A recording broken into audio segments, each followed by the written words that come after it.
JEE mains 2024 8 April morning shift में ये question पूछा गया फंक्शन का। If the range of F theta sine raise to 4 theta plus 3 raise to cos 3 raise to 2 theta into whole divide by sine raise to 4 theta plus cos square theta, theta belong to r is alpha beta, then the sum of infinite term of GP whose first term is 64 and the common ratio is alpha by beta is equal to, ये India type का question है। अब इसमें आपको बताना है कि इसका जो सम होगा इन्फिनिटी टर्म का उसका क्या होगा, और जिसमें एक फर्स्ट टर्म को डिफाइन किया है 64 और कॉमन रेशियो को अल्फा बाई बीटा।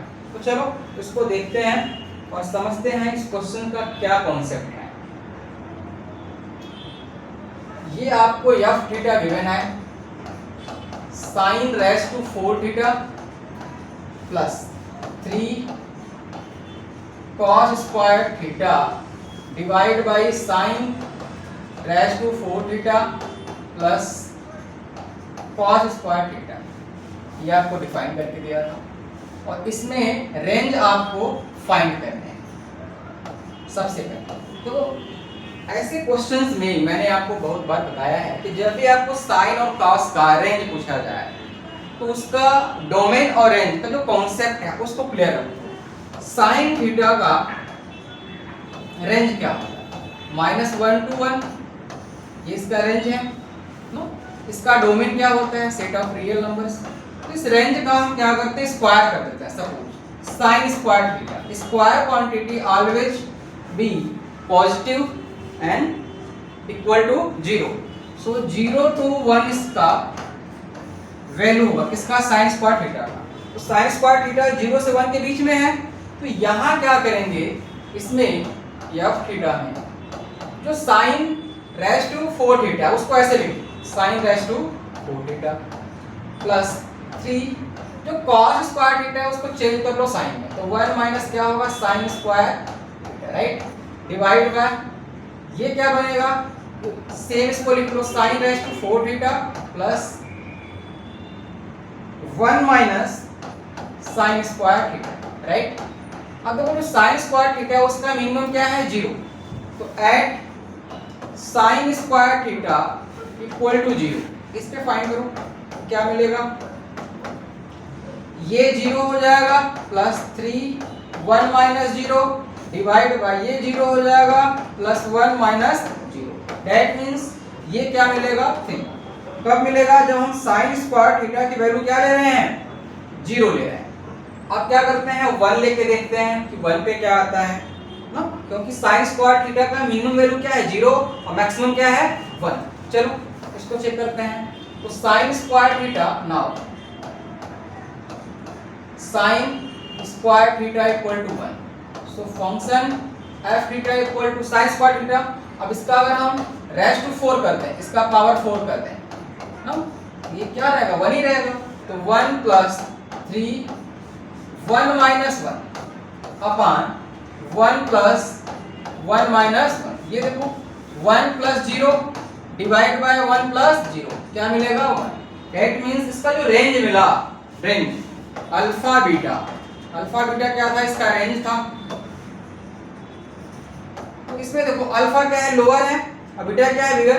तो इस दोनों में 3 में एक वैल्यू मिला है 3 और दूसरा क्या मिला है, 1 और 3 में 1 क्या है, smaller than 3, that means this is alpha, this is beta. तो बीटा की वैल्यू क्या है, 3 है और अल्फा की वैल्यू क्या है, 1। तो 1 और 3 ये हो गया। अब उसमें आपको पूछा गया था sum of infinity term, sum of infinity term of GP.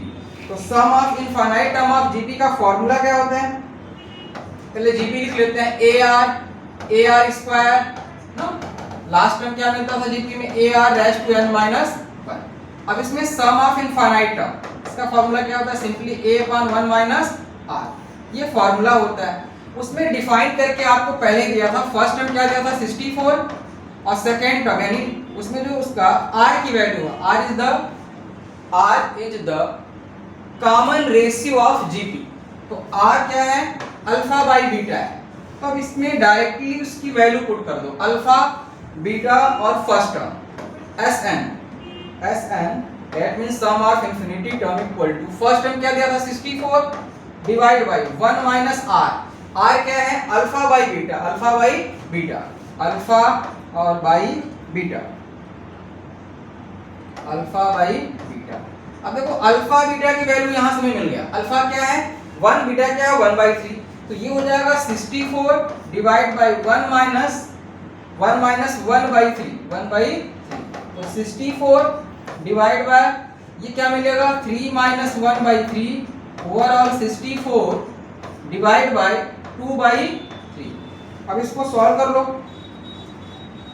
तो इसको अब सॉल्व करेंगे तो क्या मिलेगा आपको sum of infinity term of GP 64/2 into 3। अब इसको इसे कैंसिल आउट करो तो क्या मिलेगा, ये मिलेगा 32। तो आपको अब इन दोनों को मल्टीप्लाई करना है, 32 इंटू 3 क्या मिलेगा 96। सो इंटीजर टाइप वाले क्वेश्चन में आंसर क्या आएगा 96। चेक करते हैं आंसर क्या दिया है 90। देखो इंटीजर टाइप क्वेश्चन है तो इस क्वेश्चन में क्या करेंगे, जो से 96 आया था तो एक बार लिखेंगे पहले 9 फिर उसके बाद लिखेंगे 6, तो हमारा आंसर क्या होगा 96। अब आंसर चेक कर लेते हैं क्या दिया है 96। देखो आंसर क्या करेक्ट है 96। तो इस तरह से आप जो भी मेंस एडवांस के क्वेश्चंस हैं उसको उसके प्रोसेस के अकॉर्डिंग देखो। इसमें इस क्वेश्चंस में सबसे पहले हमें क्या करना था, रेंज फाइंड करना था, किसका, इस फंक्शन का, इस फंक्शन का। जो फंक्शन गिवन था, फंक्शन क्या गिवन था, फंक्शन था sin raised to 4 theta plus 3 cos square theta divided by sin raised to 4 theta plus cos square theta। तो फर्स्ट कॉन्सेप्ट यूज हुआ इसका डोमेन और रेंज का। फिर इसका रेंज फाइंड करने के बाद हमें एक इनक्वालिटी थी बनानी, वो इनक्वालिटी क्या थी अल्फा बीटा, जो इसका रेंज था वो क्या था अल्फा बीटा। अब यहाँ से अल्फा बीटा को कंपेयर करके आपको अल्फा और बीटा की वैल्यू फाइंड करनी थी। फिर आपको क्या करना था, फिर आपको यूज करना था sum of infinite term of GP. तो जब आपने इसका फॉर्मूला यूज किया sum of infinite term of GP तो आपको मिला क्या, आपको मिला Sn that means S infinity equal to A upon 1 minus R। A is the first term, R is the common ratio of GP। अब यहाँ R आपको गिवन है वो क्या है अल्फा बाई बीटा, ये क्वेश्चन के अकॉर्डिंग आपको दिया गया है। तो आप अल्फा और बीटा की वैल्यू इसमें पुट कर लीजिए, फिर इसको आप सॉल्व कर लीजिए, आपका आंसर आ जाएगा। तो इंटीजर टाइप क्वेश्चन में इसी तरह के क्वेश्चंस आपको पूछे जाते हैं। इसमें क्या है मैक्सिमम आप जो भी मेंस में और एडवांस में क्वेश्चन सॉल्व करेंगे उसमें आप ये देखेंगे कि वैरायटी क्या क्या आ रही। किसी भी मेंस एडवांस के क्वेश्चंस में आपको सिंपली एक क्वेश्चन का जो पैटर्न है वो 2 से 3 कॉन्सेप्ट के बेसिस पे होगा, किसी सिंगल कॉन्सेप्ट पे नहीं। जैसे देखो इसमें पहले क्या था डोमेन रेंज था, फिर इनक्वालिटी था, फिर क्या था सीक्वेंस सीरीज था। तो इस क्वेश्चन में 3 कॉन्सेप्ट थे। वैसे ही जितने भी आपको अपर लेवल के क्वेश्चंस मिलेंगे चाहे वो मेंस में मिले या एडवांस में मिले, वो मैक्सिमम आपको 2 या 3 कॉन्सेप्ट के बेसिस पे ही मिलेगा, कभी सिंगल बेसिस पे नहीं मिलता। क्योंकि सिंगल बेसिस पे अगर आपको क्वेश्चन मिलता है तो क्वेश्चन वेरी इजी हो जाएगा और मैक्सिमम बच्चे उसको सॉल्व कर लेंगे। और आपको मेंस में और एडवांस में सिलेक्शन के लिए मीडियम टफ इन दोनों क्वेश्चन को अटेंड करने हैं, वो भी कितना 60% से ज्यादा। अगर आपने ऐसा कर लिया इजी मीडियम और टफ तो आपका सिलेक्शन 100% डन है। Okay thank you.